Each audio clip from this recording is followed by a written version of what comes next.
This is where highly skilled workers assemble the Ariel Atom 3S. For the final assembly step, each unit is assigned to one technician who completes the month-long manufacturing process. Technicians work side by side on 5 units at different stages of the assembly process. It takes about 4 weeks to get from the bare powder-coated chassis to the assembled exoskeleton of the car, which is fitted with a fiberglass base. The base holds a laminated safety glass windshield, a front-mounted aluminum radiator, and 5-spoke race motorsport wheels. This 3S comes equipped with high-output headlights, a push-rod and rocker arm rear suspension system, special 12-spoke rims, and loaded with a 365 horsepower engine. The tuned front suspension dampers allow the car to bend into curves rather than darting into them. A mechanical engineer reviews the Atom's exoskeleton design, using a CAD software to study a 3D model of the chassis. He goes over the welding specifications for all 183 individual pieces comprising the chassis. A fabrication technician assembles the chassis on a modular fixture table. He positions the machined aluminum jig and secures it in place. This keeps the chassis tube stable during the welding process. The technician brings in a rolled steel tube which will form the right upper side rail of the chassis. He places the tube flush against the front end module before he positions another tube across the frame. The entire chassis is built using mild steel. The electric resistance welding process increases the strength and hardness of the steel while decreasing its ductility. The rolled steel is formed into a round tube and closed using a flash butt welding technique. The tube is then drawn over a mandrel to remove the weld seam. This process makes the chassis stiffer and more resistant, leaving the tubing virtually seamless. The technician brings in the side rail, aligns it with the laser-notched end of the main tube, and places it on the front-end module. It takes about a day to tack the entire chassis before it's ready for finish welding. A welder starts on the base of a chassis tube using a TIG welding torch and a silicon bronze rod. Next, he takes small laser-cut steel parts that have been engineered to make chassis brackets. He places the pieces on a rotating welding fixture, clamps them firmly, and welds them using a small silicon bronze TIG rod. The melting point of silicon bronze is around 1800 degrees Fahrenheit, about 700 degrees below the melting point of steel. Silicon bronze welding requires less heat, so there's less of a chance that the welder will melt the steel base metal into the weld, which could then brittle or crack. The welder puts the piece on an aluminum block and secures it with customized fixtures. He places another laser-cut steel piece on the block. He uses a fixture to hold it in place. This time he uses a steel filler rod because this particular welding seam will not be visible on the chassis. These 3-piece brackets form roll bar mounts. Using a locator fixture and a spacer, the welder positions the bracket on the frame. He secures the fixture in place by driving its threaded head through a hole machined into the tubing. Using a TIG torch, the welder brazes the silicon bronze filler which bonds the bracket to the main side rail and to the rear subframe assembly. He removes the locator fixture, leaving the roll bar mount safely welded onto the chassis.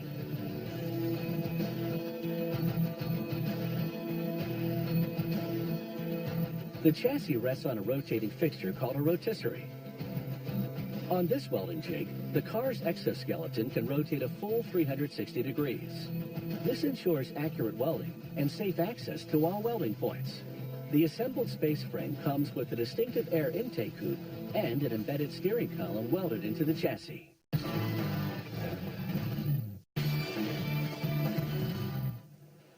The cold rolled steel fender stay is a distinctive part of the Ariel Atom. It features a stop washer spot welded with a TIG steel filler and MIG-welded mounting tabs for better resistance. A worker feeds rolled steel into a tube bending machine. The wiper die system both bends and puts pressure all around the tube to prevent it from collapsing or deforming. As the next tube section comes out, the bend die returns to its axis. The clamp die and pressure die move into position for the second bend. In less than 1 minute, the multi-radius CNC tube bending machine automatically makes a series of 4 bends to form the fender stay. This CNC bender allows for accurate bends, as well as repeatability for future builds. A welder now brings the fender stay from the tube bending machine to the welding table. He mounts tabs on a machined aluminum fixture designed to ensure the most accurate welding. He then inserts and roughly locates washers on the fender stay tube. Once the washers are in place, the welder positions the fender stay on the fixture. He completes the assembly with an additional mounting tab. He starts welding the mounting tabs using a MIG welding torch. While current flowing between the electrode and the metal creates an electric arc, shielding gases blow through the torch. This prevents ambient atmospheric gases from flowing into the weld. The welder then switches back to TIG welding to tack weld the fender stop washer. Once the welding is complete, the welder unfastens the workpiece from the fixture and takes it to the assembly line. Meanwhile, an engineer works on the upright assembly housing. In his 3D CAD system, he studies the interaction of the pieces, such as the drive flanges and the wheel bearing. He checks the fit between the pieces before the upright fabrication begins. A fabrication technician now takes a wheel bearing housing and mounts it on an aluminum jig.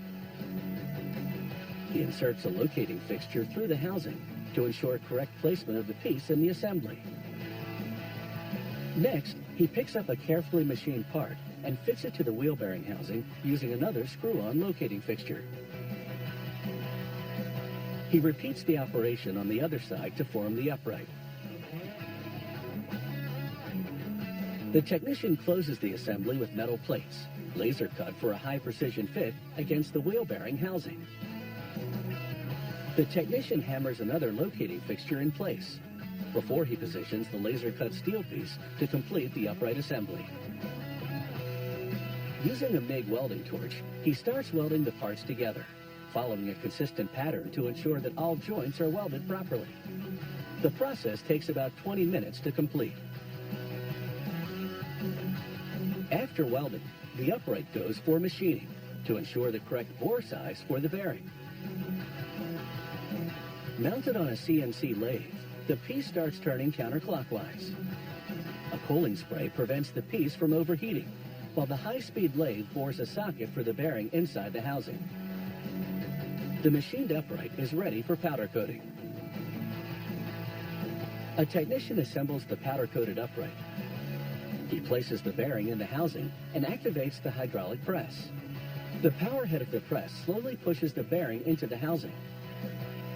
The press is equipped with a custom aluminum tooling, pressing only on the outer portion of the bearing. It uses low pressure to avoid deformation of the bearing or housing. The technician takes a retaining ring designed to secure the bearing and inserts it manually into the housing.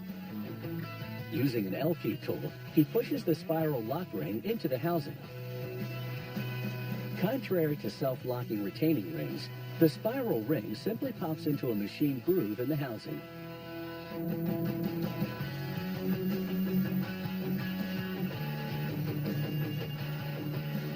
Once the bearing is locked in from the back with the retaining ring, the technician places the bearing seal on the front side of the assembly. He positions an aluminum tooling on the bearing seal and uses an arbor press to fit it tightly into the upright assembly housing. The seal keeps contaminants out of the bearing to ensure maximal rotation speed. The technician places the drive flange on the jig and installs the upright on top. He lowers the power head against the bearing and uses the arbor press to push the drive flange into the wheel bearing. The technician then removes the upright assembly from the jig. Here you can see the axle splines. driven through the wheel bearing before the bearing seal is installed.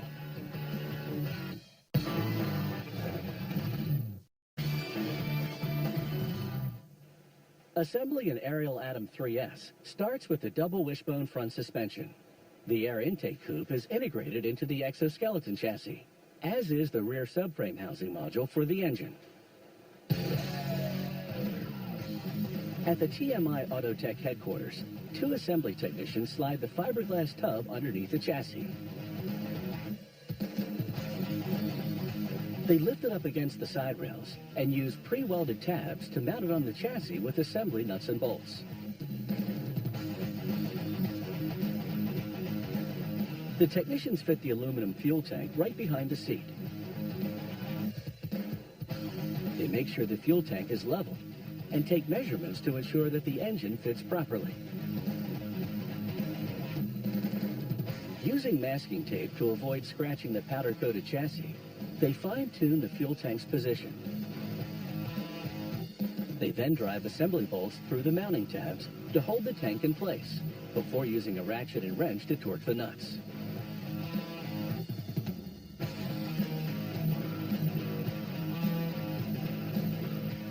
Next, technicians install the chassis loom. It's an electrical harness that connects all the electronic components to a fuse box. A technician installs the chassis loom on the car. He places the fuse box in the fiberglass battery box at the front. He then routes the harness along the chassis, using pre-welded locational tabs and tie wraps.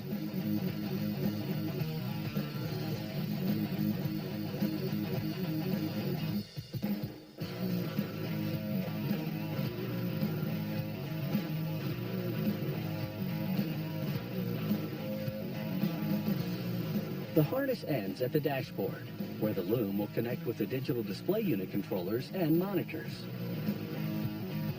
The technician fastens the harness to the chassis with a tie wrap.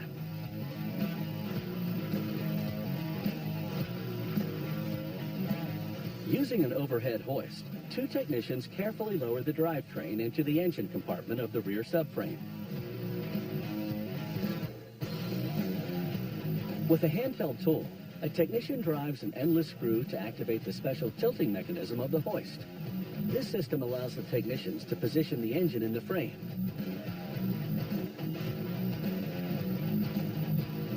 Once the drivetrain is in position, they remove the hoist.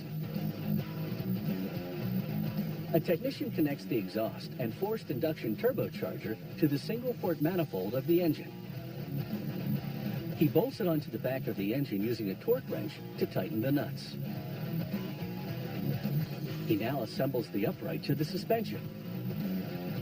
He inserts bolts through the rod ends of the lower suspension arm. The bolts act as firm and precise attachment points for the upright assembly. These lower rod ends will also aid in the alignment of the vehicle suspension. The technician now takes the drive axle and connects it to the transmission.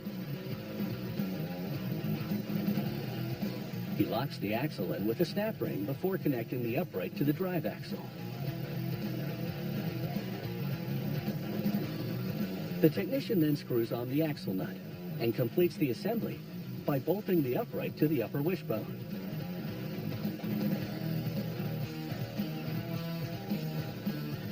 Next, the technician positions the fender stay in the suspension assembly, aligning the pre-welded mounting tabs of the fender stay with the upright. He then inserts assembly bolts and uses an electric torque wrench to tighten them.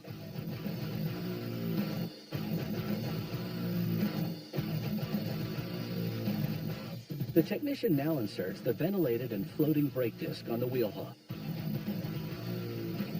He bolts a wheel nut in place to facilitate the installation of the brake caliper.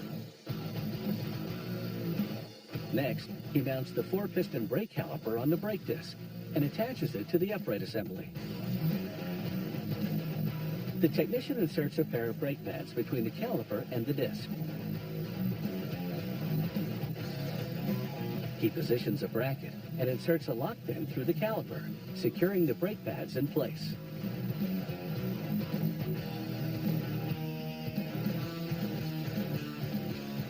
The technician finally installs the parking brake caliper on the rearward side of the brake disc. He completes the brake assembly by bolting the parking brake on the upright, using an electric impact wrench to torque the bolts.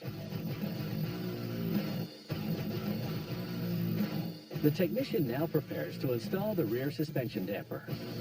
He installs the fastener to attach the upper portion of the damper to the chassis and insert spacers on the lower portion of the damper. He attaches the damper to the bell crank, which connects the suspension damper to the lower wishbone arm. Finally, he installs the fiberglass fender over the upright assembly.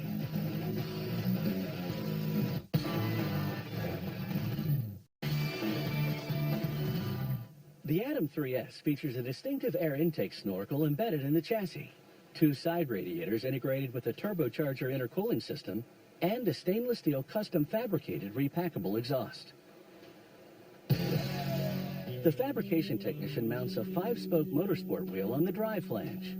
He tightens the nuts with an electric impact torque wrench. A fiberglass engine cover protects the engine block.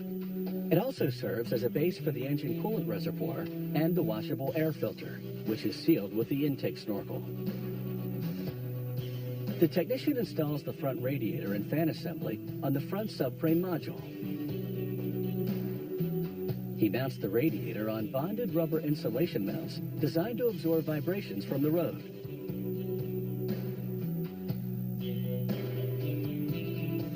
He then connects the radiator to the main electrical harness. 2 technicians install the custom molded upholstered seat cover on top of the fiberglass bucket. The cover has built-in slots for the gear shift lever and for the harness anchor points. At last, a technician brings in the aerodynamic fiberglass side pod and positions it on top of the side radiator.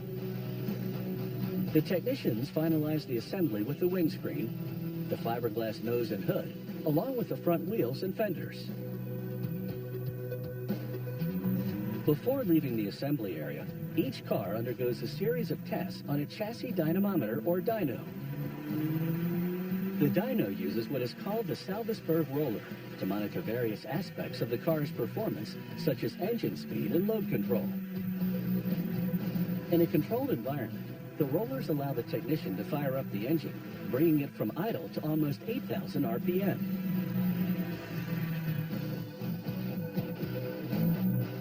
A driver now takes the finished car to a test track. The driver pays special attention to the car's acceleration, braking, and cornering. He also listens for unusual sounds or abnormal vibrations. The test track is designed to put the car to the test, with sharp turns exerting very high cornering forces and long straight stretches to assess the acceleration. After a series of laps, the car pulls off the road for a pit stop. Technicians visually inspect the car for leaks, loose parts, or any areas of concern. The technicians also manually inspect the car to make sure nothing has come loose during the test laps.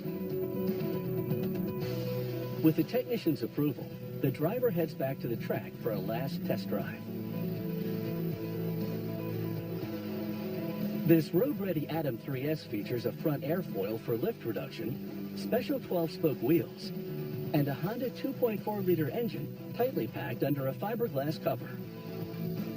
Equipped with a 6-point harness, a removable steering wheel, and 2-piece spring dampers, this high-performance road-legal car has several race-inspired features, such as the aerodynamic side pods and the rear airfoil for drag reduction. A driver now takes the car for a tour on small country roads. On a flat road surface, the car is well balanced and bites smoothly into the curves. This car is not designed for regular inner-city commuters. The Ariel Atom 3S is a car for driving enthusiasts to enjoy on an open road, where the full potential of this supercar can be put to good use.